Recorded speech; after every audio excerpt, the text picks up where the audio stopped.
Hello, this is Adam again. Welcome back to another Agatha Christie Top 15 Books ranking.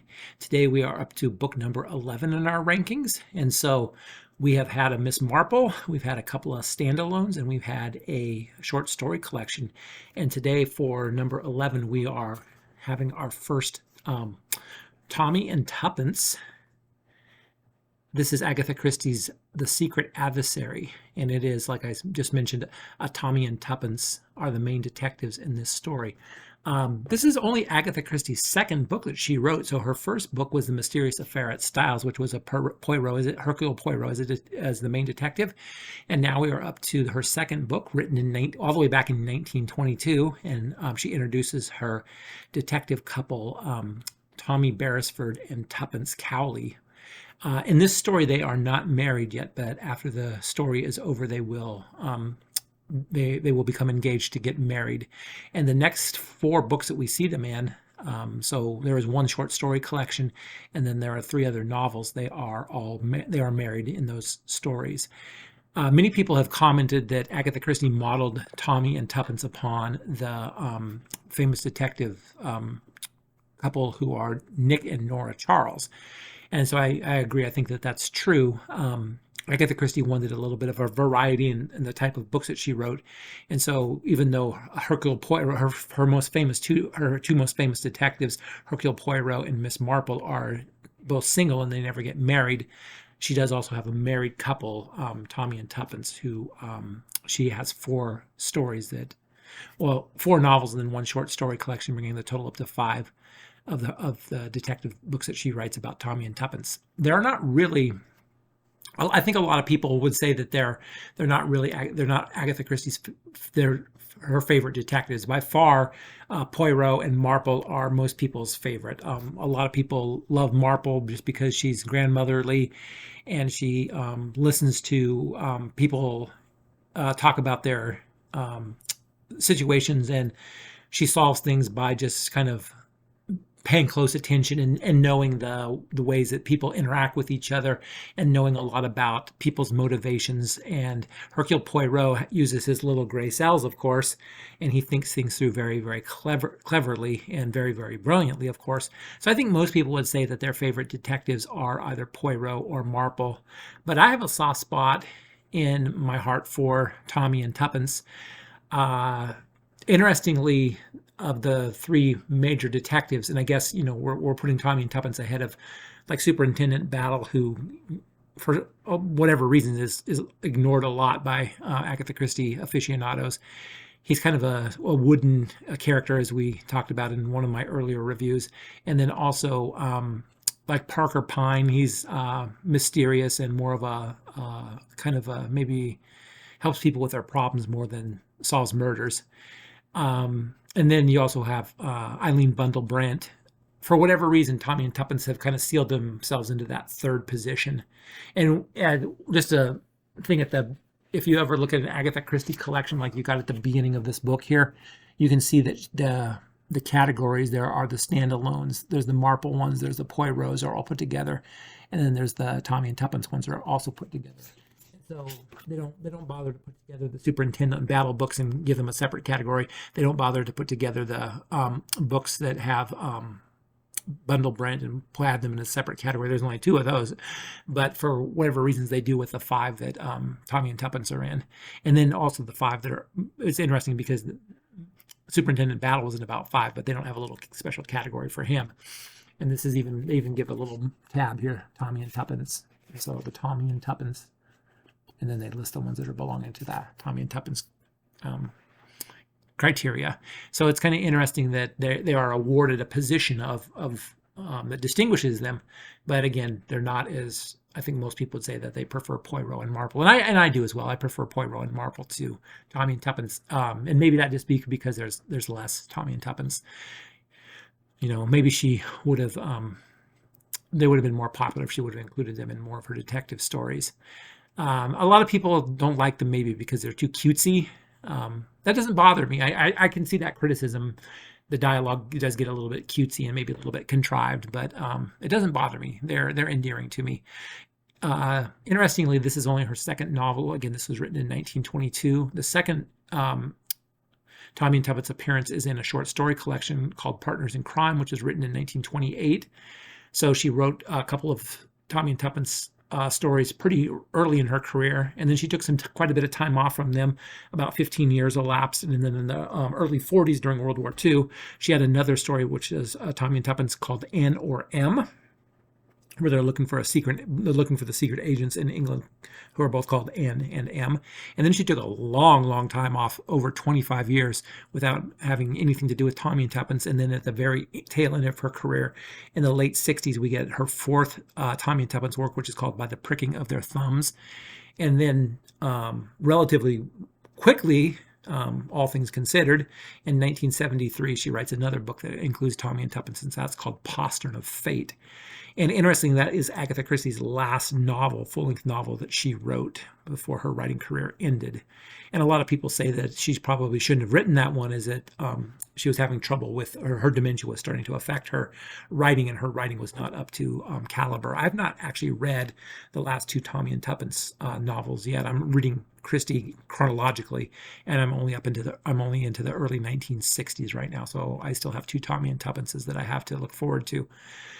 So let's talk about The Secret Adversary, and let's talk about what the plot is. And so it begins with a prologue, and set during World War I. The Lusitania, which is a very famous ship in world history, is torpedoed and is sinking. People are getting in the lifeboats to be saved. There's a woman on board ship. Her name is Jane Finn, and she is approached by this man who asks if he would take some secret papers which are vital to the British government. And because the Lusitania is sinking, and the old saying goes, women and children first, Jane Finn was one of those women who was getting on a rescue boat. And so the man who hands her these papers figures that he may go down with the ship, and indeed he does. And so it's better that the secret papers are handed off to Jane Finn because she has a better chance of surviving. And so Jane Finn is willing to take these papers, even though it's risky for her, because these are secret papers that have to do with very important government secrets for the British as we're in the midst of World War I. And so this is the beginning of the story. The Secret Adversary is a little bit different than The Mysterious Affairs at Styles. The Mysterious Affair at Styles was a Hercule Poirot detective story.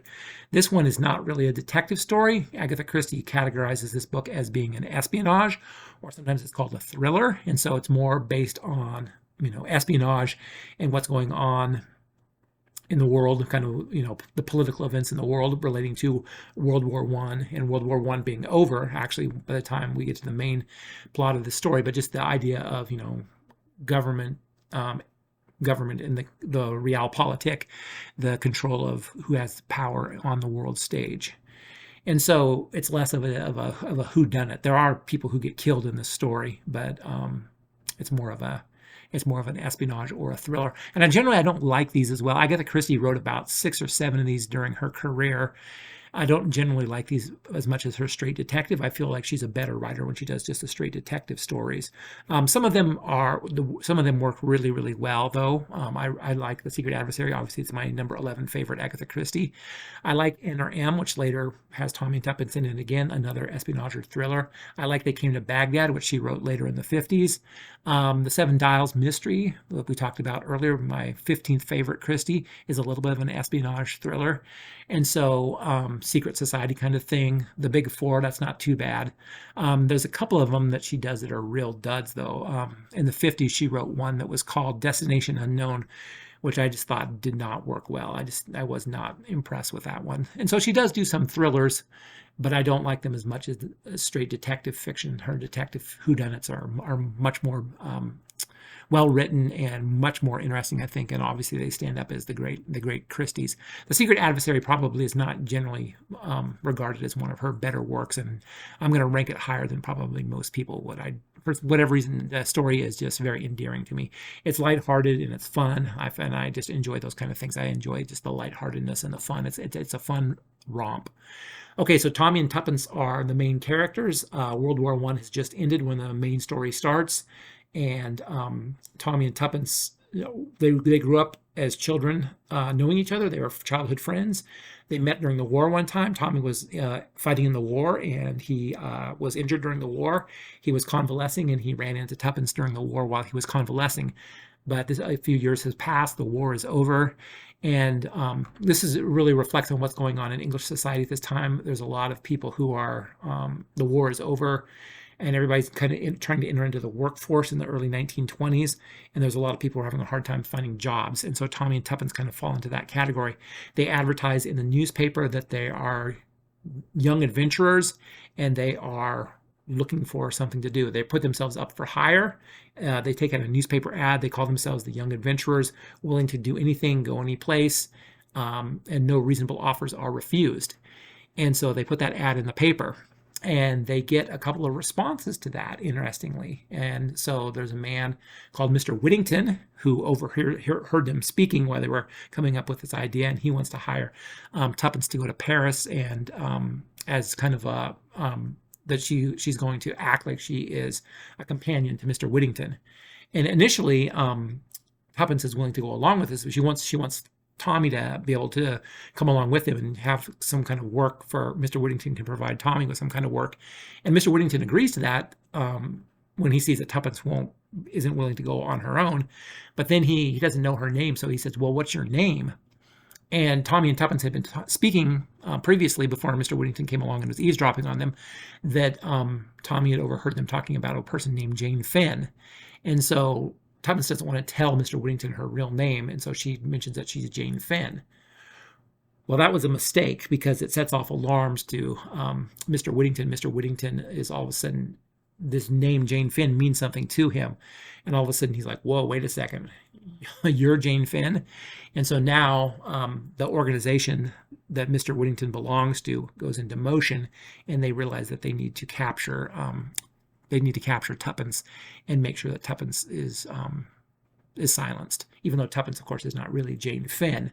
Now, in the meanwhile, a couple other people get in touch with Tommy and Tuppence. There's a Mr. Carter who works for the British government, and he's willing to fund them to do some work for the British government. And so they come in and they talk to Mr. Carter, and interestingly, a lot of people are looking for Jane Finn because Jane Finn has gone missing after the events that happened on the Lusitania that I started off talking about in this video. So the British government is looking for the real Jane Finn, and they know that Tuppence obviously is not Jane Finn. And then also they get a note from a man called Mr. Hirschmeyer, who is a wealthy American, and he has come to England, and he is looking for his cousin, Jane Finn. So there's a lot of people looking for Jane Finn in this story. And who is Jane Finn, and why has she gone missing? So all these things come out in the story. And I really like how Agatha Christie, even though this is really early in her career, how she just develops plot. She's really, really, really good at that. This story just kind of flows, and it's just one thing leads into another very successfully. I like how Tuppence is, when they're out looking for Jane Finn, Tuppence stumbles across this person, Rita Vandermeyer, who she finds out is associated with a group that Mr. Whittington is associated with. And Rita Vandermeyer is somebody who has knowledge. And so she says, well, maybe I can get to know a little bit more about her if I hire myself out as her maid and work as her maid. And so we get some really great scenes where Tuppence goes undercover, and as she pretends to be a maid. And those scenes in the book work really, really well. I really like those scenes. And then Rita Vandermeyer, they find out that the head of the organization that Rita Vandermeyer and Mr. Whittington is part of is this mysterious man called Mr. Brown. And apparently he's got all this control, and he has all this sway over all these events that are happening, nefarious events that are happening in and around England. And so part of the story soon becomes, we soon try and figure out who is the real Mr. Brown. Mr. Brown is obviously an alias. And so we're introduced to some other characters in the story, and we're trying to figure out who the real Mr. Brown is, because he's never seen as being Mr. Brown. He's never identified as Mr. Brown in the story. We're just always trying to figure out, okay, who is the person who is Mr. Brown? And so it's really kind of, it's a fun thriller, and like I said, the plotting is really good. So Agatha Christie obviously just is showing her skill as a writer, even though this is early in her career.